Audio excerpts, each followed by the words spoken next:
Hello friends. Machine learning की इस series में हम आपके लिए दूसरा वीडियो लेके आए हैं और इसमें हम बात करेंगे types of machine learning algorithm की। तो ये आप एक मीम देख रहे हैं जो कि सुपरवाइज मशीन लर्निंग पे बनी हुई है। आप इसको देखिए। तो दोस्तों, तीन तरह की मशीन लर्निंग एल्गोरिथम मेनली होते हैं: सुपरवाइज लर्निंग, अनसुपरवाइज लर्निंग और रीइंफोर्समेंट लर्निंग। आप लोगों ने सुना होगा कि लास्ट वीडियो में हम बात कर रहे थे कि 1997 में आईबीएम के डीप ब्लू ने गैरी कास्परोव को हरा दिया था। अभी रिसेंटली एक अल्फागो एक कंप्यूटर प्रोग्राम है डीप माइंड का, जिसको गूगल ने एक्वायर किया। तो आप यहाँ पे देखिए कि ये कुछ आप देख सकते हैं। या आप देखिए कि ये वीडियो है जो एक्सप्लेन कर रहा है कि हाउ अल्फागो ये कैसे वर्क करता है। तो अल्फागो ने गो एक एशियन गेम है, चाइनीज गेम है, जिसमें कि वो बहुत कॉम्प्लेक्स गेम है और चेस से भी ज्यादा कॉम्प्लेक्स है। तो उस गेम में जो वर्ल्ड चैंपियन है ली सोडोल, उसको अल्फागो जो कंप्यूटर प्रोग्राम है उसने हरा दिया था। और AlphaGo is developed by deep mind. ये एक UK based artificial intelligence company है जिसको गूगल ने 2014 में एक्वायर किया था। तो गूगल डीप माइंड ने, और ये काफी इस तरीके के कंप्यूटर प्रोग्राम्स बनाती रहती हैं आर्टिफिशियल इंटेलिजेंस से रिलेटेड। तो अल्फागो अभी वर्ल्ड का टॉप मोस्ट गो प्लेयर है। तो अल्फागो काम कैसे कर रहा है? अल्फागो काम कर रहा है ये रिइंफोर्समेंट लर्निंग के बेसिस पे। तो आइए सबसे पहले इसके डिफरेंस को समझते हैं। तो सुपरवाइज लर्निंग में क्या होता है कि हमें डेटा दिया होता है, इनपुट डेटा दिया होता है। तो इनपुट डेटा तो अनसुपरवाइज लर्निंग में भी दिया होता है। तो डिफरेंस क्या है दोनों में? डिफरेंस ये है कि सुपरवाइज लर्निंग में आपको x के करस्पॉन्डिंग y भी दिया होगा। तो लास्ट वीडियो में अगर आपको ध्यान हो तो हमने डिस्कस किया था कि ये क्या है, y को लेवल बोलते हैं, और x1 x2 x3 ये सब जो इंडिपेंडेंट वेरिएबल्स हैं जिनको हम फीचर वेरिएबल्स भी बोलते हैं या फीचर वेक्टर बोलते हैं। तो अगर इस फीचर वेक्टर के करस्पॉन्डिंग, अगर इस x1 x2 xn के करस्पॉन्डिंग y की वैल्यू दी हुई है, y को लेवल बोलते हैं। तो अगर लेवल दिया हुआ है तब तो ये सुपरवाइज लर्निंग का पार्ट है, और अगर लेवल नहीं दिया हुआ है तो ये अनसुपरवाइज लर्निंग का पार्ट है। अब हमें ये समझ में आता है कि यहां पे लास्ट टाइम हमने डिस्कस किया था कि यहां पे क्या हो रहा है कि गिवन x1 x2 x3 हम ये देखते हैं कि ये बेस्ट इक्वेशन क्या होगा, वो बेस्ट कर्व क्या होगा जो इसको फिट करेगा, है ना। ये हम ये देखते हैं कि ये बेस्ट, ये सब देखिए यहां पे वर्टिकल एक्सिस पे y है और जेंटल एक्सिस पे x है। तो हम ये कर्व फिट करने की कोशिश करते हैं। ये लास्ट टाइम हमने बात की थी कि ये स्ट्रेट लाइन भी हो सकता है, ये पैराबोलिक भी हो सकता है, ये एक्सपोनेंशियल हो सकता है, ये कोई भी कर्व हो सकता है। तो हम इसको फिट करने की कोशिश करते हैं कि what is the best equation जो कि y और x, x1 x2 xn के रिलेशन को एक्सप्लेन कर रहा है। तो ये अगर इस तरीके का प्रॉब्लम है तो ये सुपरवाइज लर्निंग बोली जाती है ना। देखिए जहां पे इनपुट के लिए करस्पॉन्डिंग आउटपुट दिया हो। तो अनसुपरवाइज लर्निंग क्या है, इसको इस एग्जांपल के माध्यम से समझते हैं कि यहां पे देखिए आप x1 ये सब डेटा है, ये देखिए आप ये डेटा देख रहे हैं। तो यहां पे x के करस्पॉन्डिंग हर ये वैल्यू है, तो यहां पे x की वैल्यू ये, y की वैल्यू ये। तो हर ये जो डॉट है ये xy पेयर है। तो यहां पे हमने इसको बेस्ट प्लॉट किया तो ये एक स्ट्रेट लाइन के फॉर्म में आया। तो ये सुपरवाइज लर्निंग है। यहां भी आप देखिए कि ये जो है ये भी सुपरवाइज लर्निंग है। ये क्यों सुपरवाइज लर्निंग है? क्योंकि यहां पे जो है हर ये जो डेटा है ये डिफाइन कर रहा है कि भाई ये डॉट है, ये स्टार है, ये डायमंड है। तो यहां पे क्या हुआ कि यहां पे हर ये डॉट, हर फिगर के साथ एक लेबल अटैच्ड है कि ये किस कैटेगरी का है। लेकिन है तो ये चूंकि दिया हुआ है तो ये सुपरवाइज लर्निंग का पार्ट हो गया। लेकिन यहां पे ये जो दिया हुआ है यहां पे कोई लेबल नहीं है, ये डेटा दिया हुआ है, अब यहां पे कोई लेबल है ही नहीं। तो यहां पे क्या करेगा प्रोग्राम, क्या करेगा प्रोग्राम, करे तो क्या करे?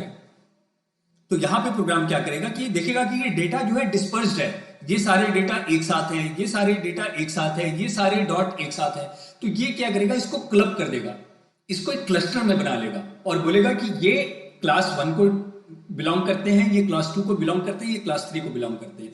इसी को हम बोलते हैं पैटर्न रिकॉग्निशन, है ना। तो ये अनसुपरवाइज लर्निंग का पार्ट हो गया, है ना। तो यहां पे क्या करता है कि हम उसको डेटा देते हैं, बस इस डेटा में, ऊपर वाले डेटा में हर x के साथ y अटैच्ड है, लेकिन नीचे वाले डेटा में केवल x1, केवल डिफरेंट एक्साइज है, डिफरेंट x है। तो अनसुपरवाइज लर्निंग ने क्या किया कि उसको अलग अलग कैटेगरी में जो है बांट दिया, उसका पैटर्न रिकॉग्नाइज कर दिया। तो ये अनसुपरवाइज लर्निंग का पार्ट है। रीइंफोर्समेंट लर्निंग में क्या होता है कि रीइंफोर्समेंट लर्निंग सुपरवाइज और अनसुपरवाइज लर्निंग से डिफरेंट होती है। यहां पे क्या होता है कि जो हमारा कंप्यूटर प्रोग्राम होता है, जिसको हम एजेंट बोलते हैं, तो वो एक एनवायरमेंट में है ना। तो वो क्या करेगा कि जैसे हम साइकिल चलाना सीखते हैं, जैसे बच्चा चलना सीखता है, तो वो क्या करता है, चलता है, वो फिर गिर जाता है, तो वो ज्यादा जोर से चलेगा या अनस्टेबल होकर चलेगा, तो वो गिर जाएगा, तो उसको पता चलेगा कि ऐसे चलेंगे तो गिर जाएंगे। हम साइकिल चलाना शुरू करते हैं या बाइक चलाना शुरू करते हैं या कार चलाना सीखते हैं या स्विमिंग सीखते हैं, तो हम क्या, जब हम एक्शन लेते हैं, तो अगर वो सक्सेसफुल वो एक्शन होता है, तो फिर हम उसको कंटिन्यू करते हैं, और अगर उस एक्शन से हमें पनिशमेंट मिलती है, तो हम उस एक्शन को हटा देते हैं, हम उस एक्शन को आगे नहीं रिपीट करते हैं। तो ये सिमिलर कॉन्सेप्ट रीइंफोर्समेंट लर्निंग में यूज होता है, और ये इसका बेसिक कॉन्सेप्ट है। जब आप ये देख रहे हैं, जब मैंने आपको ये वीडियो दिखाया, अगर आप यहां पे देखेंगे, मैं इस प्रोग्राम में इसका लिंक दे दूंगा, है ना दोस्तों।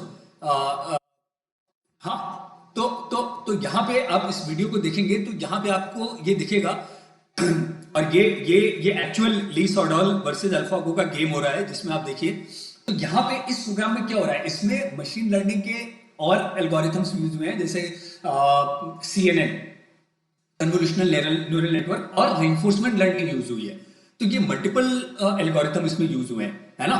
तो सिमिलरली आप ये देखिए कि ये जो है, देखिए ये गूगल यहाँ पे अटारी गेम ये सीख रहा है। आप देखिए केवल 10 मिनट, जब केवल ये 10 मिनट की ट्रेनिंग इसको मिली है, तब देखिए ये कैसे सीख रहा है। एक मिनट, ये एडवर्टीजमेंट आ गया, रुकिए, है ना। अभी केवल इसको 10 मिनट की ट्रेनिंग मिली है। ये वाला गेम आप लोगों ने भी खेला होगा,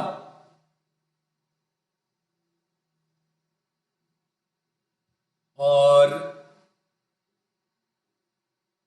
है ना, अभी इसको 2 घंटे की ट्रेनिंग मिली, तो ये एक्सपर्ट की तरह खेलने लगेगा, आप देखेंगे।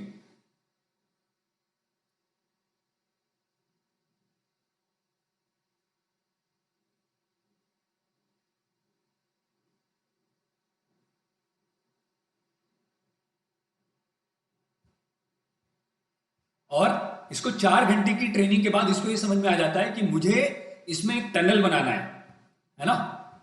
ये यहां पे टनलिंग कर लेगा साइड में, तब इसको मैक्सिमम स्कोर मिलेगा। ये देखिए, आप देखिएगा, अब ये टनल बनाने वाला है यहां से यहां पे, और ये बना लिया टनल इसने, है ना। तो दोस्तों ये सब वीडियोस के हम लिंक भी आपको दे देंगे। तो ये मेन डिफरेंस था तीनों एल्गोरिथम में।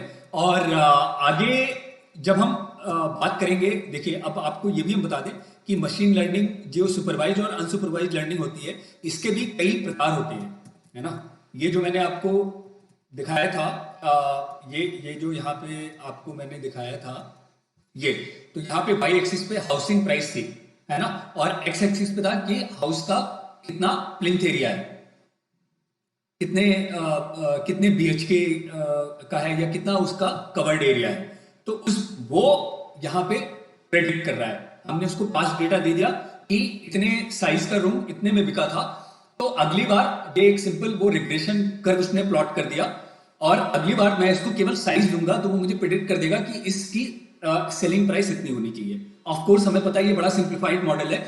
एक्चुअल तो जब आप हम हाउसिंग प्राइस जो है बहुत सारे फैक्टर्स पे डिपेंड करेगी, उसका साइज कितना है, उसकी लोकेलिटी क्या है, वो कितने फ्लोर पे है, उसका विस्टा कैसा है, कि वो सामने उसके पार्क है, या अच्छा व्यू है कि नहीं है, स्विमिंग पूल है, तो और भी बहुत सारे, उसका इंटीरियर कैसा है, तो और भी बहुत सारे वेरिएबल होंगे। तो यहाँ पे एक सिंपल मल्टी यूनिवेरिएट प्रॉब्लम है, यूनिवेरिएट सुपरवाइज लर्निंग है। जब और भी सारे वेरिएबल्स जो मैंने अभी बताए, लोकेशन और फ्लोर और विस्टा, ये सब डाल देंगे तो वो x1 x2 xn हो जाएगा, और ये मल्टीवेरिएट प्रॉब्लम हो जाएगा। बट वो रहेगा सुपरवाइज लर्निंग प्रॉब्लम ही, वो रहेगा लीनियर रिग्रेशन प्रॉब्लम ही, है ना। और हमने लास्ट टाइम बात किया था कि लीनियर और नॉन लीनियर रिग्रेशन में क्या फर्क है।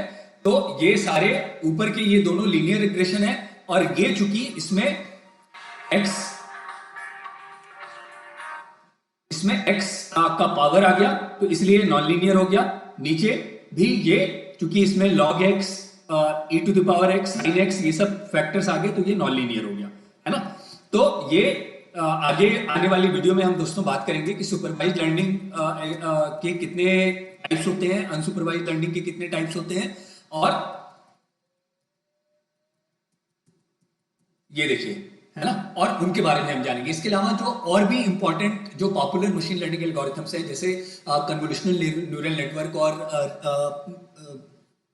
आरएनएन, उसके बारे में भी हम लोग डिस्कस करेंगे। तो दोस्तों आप हमारे चैनल को सब्सक्राइब करें, इसके साथ जुड़े रहें, और इस तरह की न्यू टेक्नोलॉजी से related AI, machine learning, electric vehicle, blockchain, इन सब चीज़ों के बारे में हम बात करेंगे। और हमारा मेन जो उद्देश्य है वो है कि हम आपके पास ऐसा कंटेंट लेके आए जिससे कि आप के अपने सेल्फ एम्प्लॉयमेंट में मदद मिले। आप अगर कुछ अपना काम स्टार्ट करना चाहते हैं as a consultant, as a freelancer, as a designer, या अपना कोई छोटा मोटा बिजनेस करना चाहते हैं, छोटा मोटा क्यों, आपका बिजनेस बहुत बड़ा होगा, और उस जर्नी में हम आपकी हेल्प करना चाहते हैं। इसके अलावा हम बिजनेस मैनेजमेंट से रिलेटेड सारी नॉलेज आपको देंगे, और ये सारी चीज़ फ्री ऑफ कॉस्ट है। हम आपको फाइनेंस के बेसिक्स के बारे में बताएंगे, स्ट्रैटेजी के बेसिक्स के बारे में बताएंगे। तो दोस्तों सारी जो एमबीए की जो एमबीए का कंटेंट होता है, एमबीए का जो पूरा सिलेबस होता है, वो सारी रेलेवेंट चीज़ें जो आज के कॉन्टेक्स्ट में यूज़ हो रही हैं। कुछ चीज़ें तो ऐसी हैं कि जो कि अब शायद पुरानी हो गई हैं, लेकिन जितनी भी नई चीज़ें हैं जो कि बिजनेस आज के स्टार्टअप में, बिजनेस वर्ल्ड में जो कॉन्सेप्ट्स यूज होते हैं, जो जार्गन्स यूज होते हैं, हम सब के बारे में आपको बताएंगे, कॉन्सेप्ट और एग्जाम्पल के साथ और केस स्टडी के साथ। तो जुड़े रहिए दोस्तों, अगले वीडियो में मिलते हैं। धन्यवाद।